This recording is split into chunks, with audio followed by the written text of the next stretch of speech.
Bonjour à toutes et à tous et bienvenue pour cette nouvelle vidéo. On est dans mon bureau à l'Assemblée nationale et je vais vous parler bien sûr du moment politique dans lequel on est, de cette réforme des retraites et de cette motion de censure transpartisane qui est passée à 9 voix d'être adoptée. Je vais vous dire ce que je pense qu'il faut faire maintenant, une fois qu'on en est dans cette situation-là. Comment on continue la lutte, comment on obtient la victoire face à Elisabeth Borne et Emmanuel Macron, c'est ce dont on parle dans cette vidéo. On commence sans plus attendre, allez c'est parti.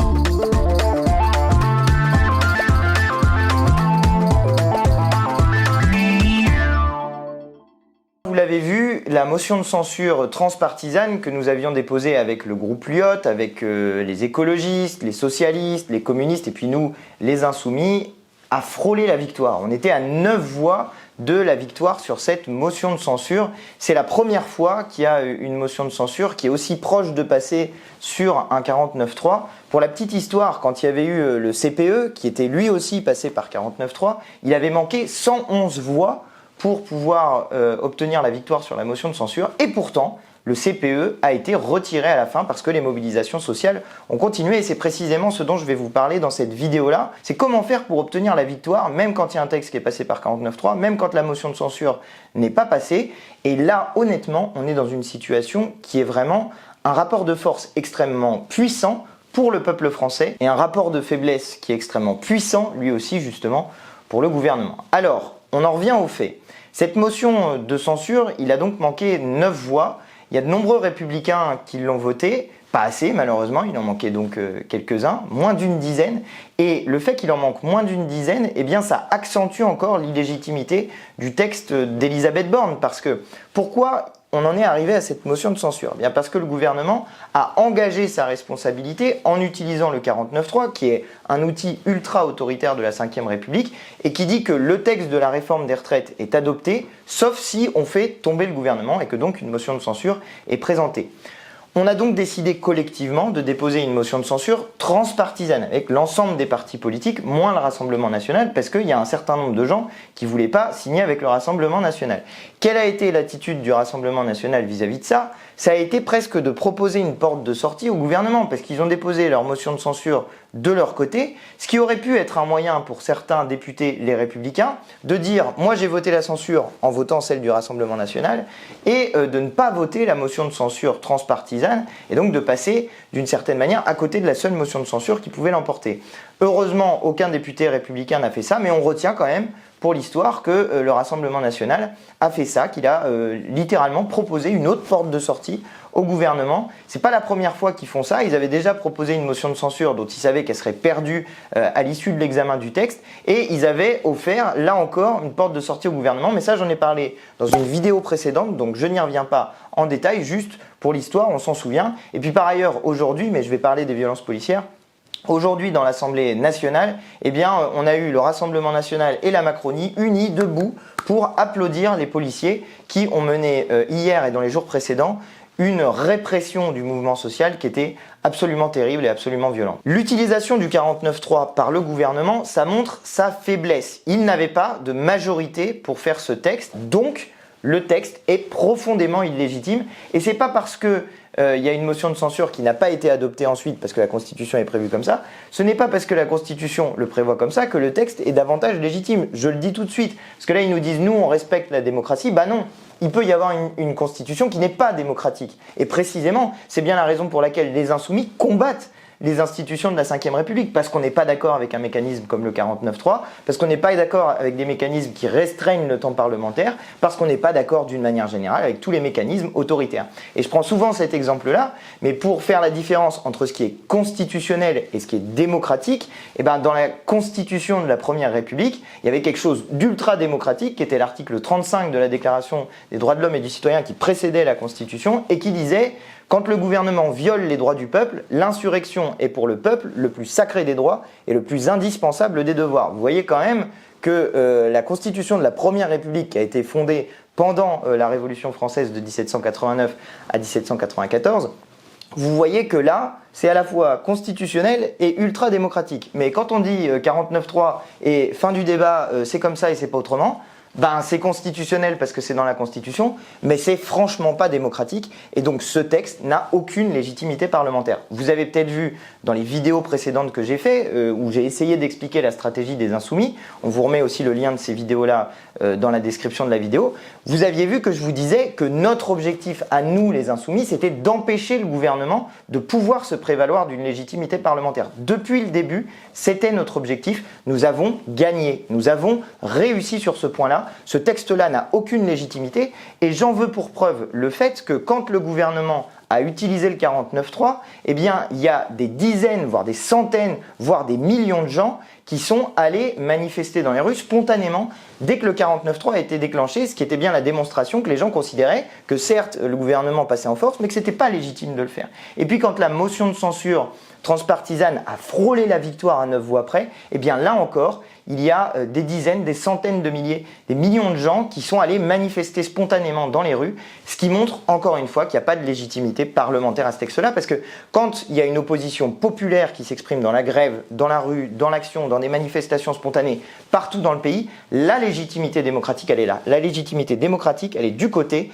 de ces millions de gens qui manifestent, bien davantage que du côté de ce texte gouvernemental qui est rejeté par l'ensemble des groupes politiques, à part la petite minorité présidentielle, et qui n'a pas obtenu la légitimité parlementaire qui était espérée par le gouvernement. Alors vous avez vu quelle a été l'attitude des Insoumis à l'intérieur de l'Assemblée nationale. Quand Elisabeth Borne a utilisé le 49.3, nous nous sommes levés, nous avons sorti des pancartes non à la retraite à 64 ans et démocratie, et nous avons chanté la Marseillaise, et je suis très heureux que ce chant, qui est un chant révolutionnaire, qui est un chant d'opposition à la tyrannie, ait été repris dans de nombreuses manifestations, et particulièrement dans les manifestations des jeunes qui sont en train de se réapproprier ce chant révolutionnaire, précisément comme un chant révolutionnaire, et non pas, ce qu'avait essayé d'en faire l'extrême droite, comme un chant qui serait d'extrême droite. Parce que l'histoire de ce chant-là, précisément, c'est une histoire révolutionnaire. Vous avez aussi vu que la deuxième fois, quand on a fait la motion de censure et qu'on a obtenu le résultat de la motion de censure,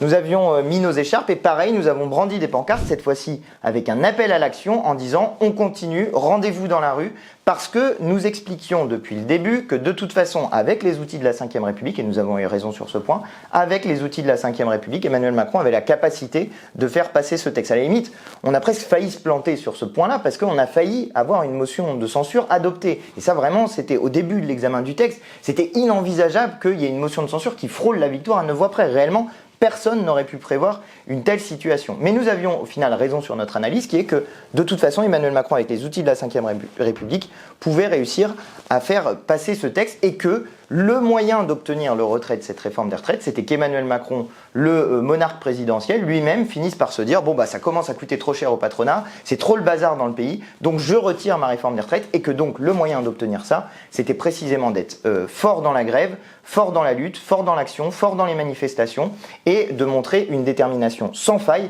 Et vraiment moi j'applaudis, je félicite, je remercie toutes celles et ceux qui se sont mobilisés de manière spontanée, y compris dans des manifestations qui n'étaient pas prévues, qui sont parties dans tous les sens. Moi, je considère personnellement que des manifestations qui partent dans tous les sens, eh bien, quand un pouvoir politique ne respecte pas la volonté populaire sur un projet de loi, sur un texte de loi, eh bien, il est légitime que les citoyens manifestent leur opposition au gouvernement. Et s'ils le font un petit peu en dehors des cadres, eh ben, c'est pas grave, ça fait partie de la démocratie sociale que d'avoir des gens qui se promènent dans les rues, qui disent qu'ils sont pas d'accord avec le gouvernement. Et je vous ai dit que la Constitution de la Première République, alors elle prévoyait carrément le droit à l'insurrection. On n'en est pas là, mais réellement, il y a en ce moment, dans le peuple français, il y a un état d'esprit, qui est un état d'esprit insurrectionnel et un état d'esprit révolutionnaire. C'est-à-dire, pas un état d'esprit genre on va tout cramer, etc. Encore que certaines personnes soient dans cet état d'esprit-là, et que quand il y a un gouvernement qui n'écoute pas, eh bien les gens se demandent juste, au bout d'un moment, comment on fait pour se faire entendre. Mais ce que je veux dire par état d'esprit insurrectionnel et révolutionnaire, c'est que les gens n'acceptent plus l'ordre établi. Désormais, l'ordre établi, l'ordre bourgeois macroniste, est contesté par un ensemble de gens qui disent « mais ce gouvernement ne gouverne pas en notre nom ». Et précisément, la République telle qu'elle est définie dans la Constitution à l'article 2, c'est que la République, c'est le gouvernement du peuple, par le peuple, pour le peuple. Or là, on a l'impression exactement inverse, c'est-à-dire le gouvernement d'une caste, pour les riches, et contre le peuple. Donc vraiment, ils sont en dehors de la Constitution du côté des macronistes. Et c'est cette disjonction entre ce que disent nos textes fondamentaux et ce qui se passe réellement qui provoque en partie une augmentation de la colère qui parfois s'exprime dans des formes de dégradation de biens matériels, mais je vais y revenir, et qui, pour l'essentiel, s'exprime dans des manifestations massives, pacifiques, festives, je le dis aussi, très festives, et vraiment c'est l'état d'esprit général, mais il y a beaucoup de jeunes qui manifestent dans ces mobilisations, des jeunes qui viennent de plusieurs milieux sociaux, beaucoup d'étudiants qui sont dans ces manifestations, et qui reprennent voilà, des chansons, des slogans, qui font ça de manière très festive. J'ai vu d'ailleurs des gens utiliser des sifflets récemment pour faire du bruit, pour aller déranger les bourgeois. Je trouve que c'est une bonne idée d'utiliser les sifflets. J'ai vu que revenait, je l'ai dit, la Marseillaise, sans doute parce que les Insoumis l'ont utilisé, mais aussi du coup le drapeau tricolore qui est un drapeau révolutionnaire initialement, et ainsi que la cocarde. J'ai vu qu'il y avait certaines personnes, je ne sais pas si c'est de ma faute ou pas, mais en tout cas moi je suis bien content, mais qu'il y avait certaines personnes qui utilisaient ce symbole. Bref, tous ces symboles qui viennent du temps long de notre passé et qui sont des symboles révolutionnaires, je vois qu'ils reviennent dans les manifestations, qu'ils reviennent de manière festive, joyeuse, puissante, déterminée. Et sachez-le, c'est ça qui va faire qu'on va gagner, parce qu'on arrive dans un moment politique où justement, petit 1, le pouvoir est extrêmement affaibli, qu'il fait reposer l'essentiel de sa domination actuelle sur les forces de police, et que ces forces de police elles-mêmes, eh bien, il y a deux choses qui entrent en ligne de compte. Premièrement, déjà, ils ne sont pas franchement d'accord avec la réforme des retraites, parce qu'eux aussi, ils doivent travailler 2 ans de plus. Donc, derrière les casques et les gens qui suivent les ordres, vous avez aussi des gens qui vont travailler 2 ans de plus. Mais surtout, ces manifestations spontanées un peu partout, et surtout dans tout le pays, et puis un peu partout dans Paris, avec des modes d'action différents, eh bien, ils épuisent la capacité de répression du pouvoir. Je veux dire, vous pouvez donner des ordres tant que vous voulez, de taper sur tout le monde, d'être extrêmement violent, de mettre les gens en cabane, etc. Bah, au bout d'un moment, quand vous n'avez plus de policiers pour le faire, qu'est-ce qui se passe? Il ne se passe rien. Voilà. Il se passe que le peuple a gagné et que les policiers sont dans l'incapacité d'arrêter une mobilisation populaire. Et c'est précisément ce qui est en train de se passer, c'est précisément ce qui va se passer. Il y a à la fois la démotivation de gens qui ne sont pas d'accord avec une réforme des retraites du côté de la police, et à la fois un épuisement physique, moral. Vraiment, je veux que vous ayez en tête à quel point on est fort. Dans une situation dans laquelle vous avez donc un élargissement de la lutte, parce que là vous avez maintenant les salariés, le salariat organisé avec les syndicats qui sont unis et qui d'ailleurs ont appelé dès le départ à une manifestation qui était après le vote de la motion de censure. Donc eux-mêmes ils disaient bah voilà, on continue la mobilisation, on lâche pas, on est fort, on va y arriver. Donc vous avez d'un côté le salariat organisé des syndicats de travailleurs. De l'autre, la jeunesse qui entre massivement dans l'action, massivement dans la rue, qui bloque les universités, qui bloque les lycées. J'ai entendu dire qu'à partir de jeudi, vendredi, il y avait plein de lycées qui voulaient entrer dans le mouvement parce qu'en ce moment, on est dans la période du bac. Ça s'élargit, y compris dans la composition sociale. Il y a des jeunes de quartiers populaires, j'ai vu, qui commençaient à se mobiliser. Et enfin, vous avez aussi eh bien, tout simplement, ce qu'on appelle aujourd'hui les influenceurs, les youtubeurs, les instagrammeurs et compagnie, qui sont en train, je fais un peu boomer, mais je le fais exprès, mais qui sont en train, en ce moment, de lancer des appels à la mobilisation, de dire qu'il ne faut pas lâcher. Moi, j'ai vu des tweets de Seb Lafrite, j'ai vu Enjoy Phoenix, j'ai vu Lena Situation, j'en ai vu énormément, Rebeu des Terres, j'en ai vu plein qui ont fait des messages disant qu'il fallait continuer à se mobiliser. C'est absolument dingue, quoi. C'est rare que les influenceurs s'engagent sur des sujets politiques. C'est assez rare. Parce que précisément, souvent, les sujets politiques sont clivants et que d'une certaine manière, quand vous prenez position en tant qu'influenceur, vous prenez un risque que certaines personnes qui vous suivent et qui d'une certaine manière vous font vivre aussi, eh bien, soient pas d'accord avec vous et du coup arrêtent de vous suivre. Là, ils prennent ce risque-là parce que je pense, déjà, ça les révolte.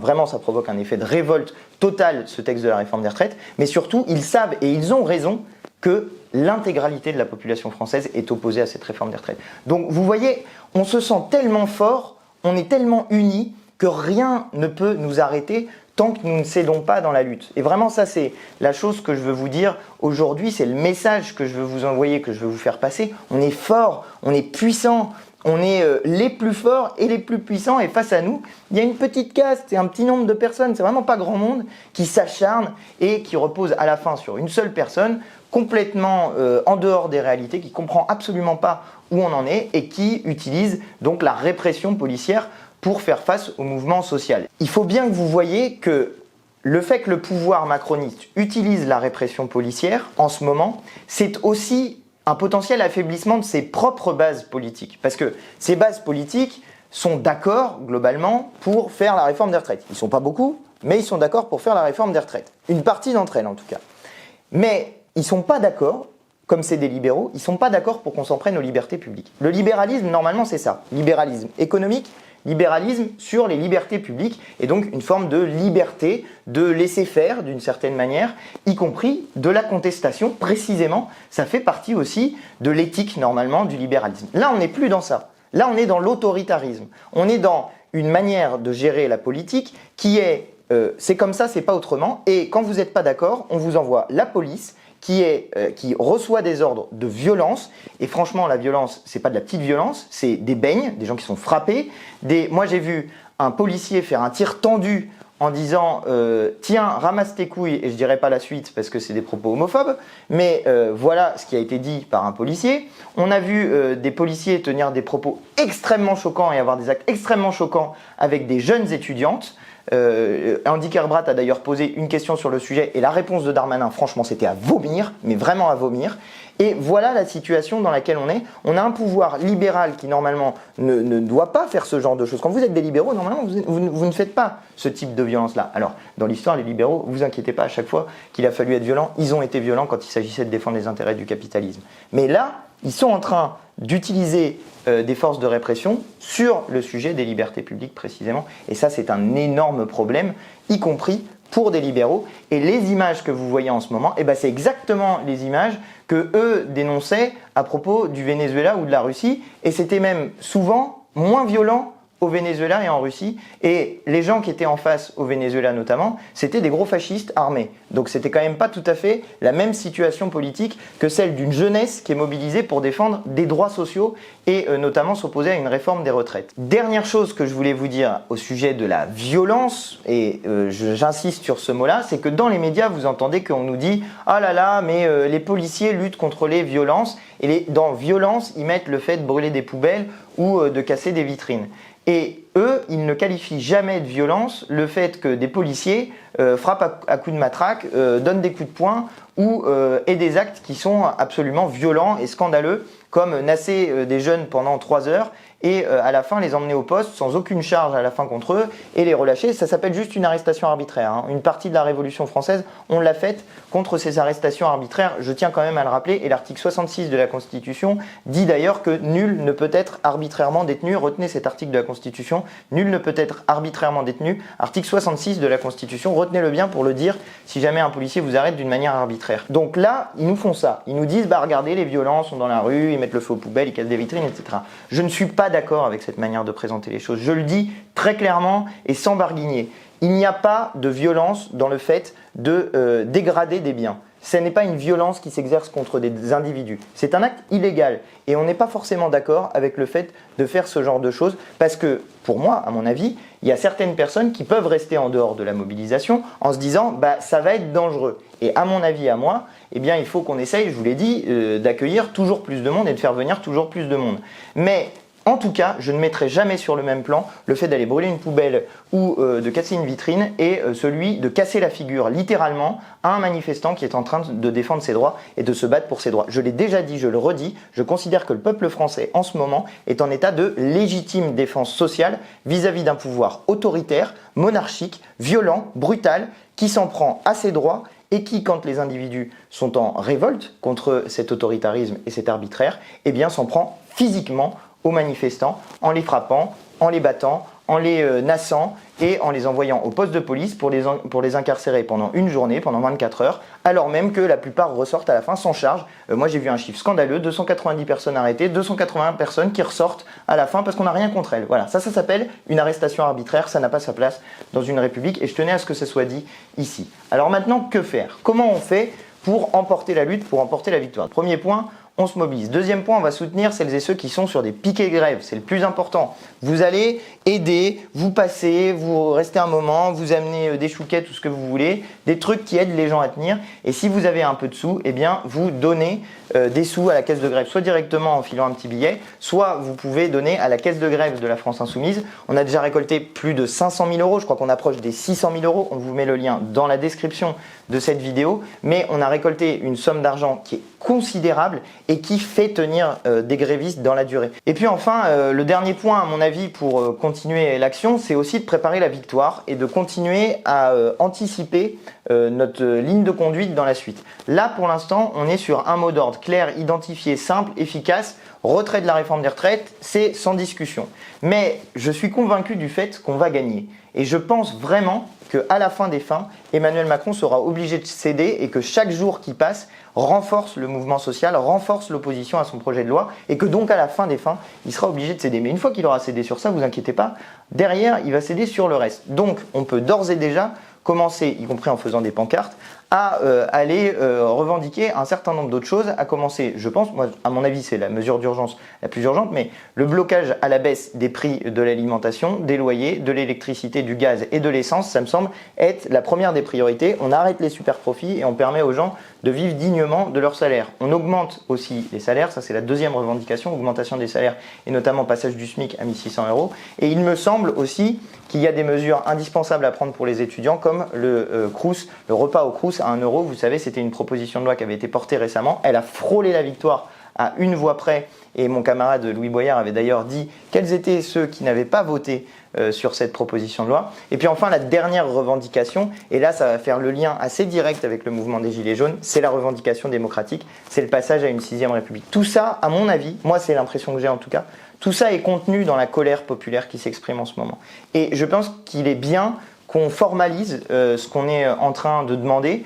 Le retrait de la réforme des retraites, ça c'est l'évidence absolue. Et je vous dis qu'à la fin, ils vont être obligés d'y arriver. Et je pense qu'ils sont tellement bornés, tellement stupides, qu'ils vont mettre tellement de temps à y arriver, que d'ici là, eh bien, on aura acquis tellement de force qu'on pourra obtenir bien plus que le seul arrêt de cette réforme des retraites. Moi, en tout cas, je vous le dis, j'ai jamais été aussi optimiste sur une lutte sociale. Et celles et ceux qui ont comme moi une certaine expérience de la lutte politique sont raccord avec cette idée-là. On ne peut pas perdre ce combat. Il est impossible, quand un peuple est à ce point-là mobilisé, à ce point-là, puissant dans l'action, hein, vous suivez mon regard, quand un peuple est déterminé et uni, mais comment voulez-vous qu'une petite caste au pouvoir l'empêche d'accéder à ces revendications? Ça ne s'est jamais vu dans l'histoire de notre pays. Ça ne s'est jamais vu. Et là, on est vraiment dans un moment où l'illégitimité politique est évidente aux yeux de tout le monde et où la force populaire est elle aussi évidente aux yeux de tout le monde. Comment voulez-vous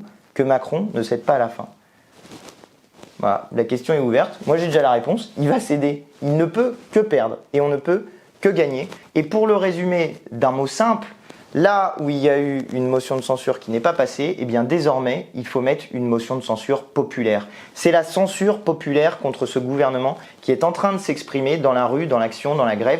Et il y a de plus en plus de secteurs qui sont en train d'entrer dans la grève. Là, il va y avoir le début des pénuries de carburant. Faites le plein rapidement parce que d'une part, vous aurez de l'essence et que d'autre part, vous aidez le mouvement parce que plus les pénuries arrivent vite, plus c'est problématique pour le pouvoir politique. Donc faites le plein, vous aidez le mouvement et vous remplissez la voiture, comme ça tout le monde est content. Mais je vous le dis vraiment, vraiment là, le moment dans lequel on est, c'est un moment historique. C'est un moment de victoire populaire. C'est une certitude. Emmanuel Macron va finir par lâcher, il ne peut pas faire autrement. Ça ne s'est jamais vu dans l'histoire de notre pays, ou d'ailleurs dans l'histoire tout court, que des gouvernements puissent résister à des mouvements populaires aussi puissants que celui-ci. Dites-vous bien ça. Dites-vous bien que la censure populaire, à la fin, il n'y a aucune chance qu'elle ne passe pas parce qu'elle est tellement puissante, tellement forte qu'ils seront obligés de céder. Et je vous le dis d'un mot, mais ce qu'on est en train de faire dans cette bataille-là, on le voit dans les sourires, dans ces moments festifs. Je vous l'ai dit, les gens ils chantent, ils sont heureux, ils sont joyeux parce que justement on est conscient de notre force. Et ça, il n'y a rien qui les agace plus que ça. Dans la bataille qu'on est en train de mener, on est en train de défendre un des droits fondamentaux qu'on a défini dès la Déclaration des droits de l'homme et du citoyen, c'est le droit au bonheur. Voilà ce qu'on est en train de faire. On est en train de combattre un monde qui crée du malheur, qui abîme la planète, qui abîme les êtres humains, qui abîme les corps humains, qui s'en prend au corps humain en abîmant les corps au travail. Et nous, en face, on a raison parce qu'on est en train de défendre le droit au bonheur. On est en train de défendre un truc qui devrait être l'objectif de l'humanité, assurer le bonheur de l'humanité. C'est ce qu'on a mis dans la Déclaration des droits de l'homme et du citoyen parce qu'on pensait que c'était ça qu'il fallait faire pour la société. L'objectif de la société est le bonheur commun. C'est pas magnifique comme formule, c'est exactement ce qu'on est en train de faire. L'objectif de la société est le bonheur commun. Et tant qu'on n'aura pas obtenu ça, eh bien, on lâchera pas, Monsieur Macron.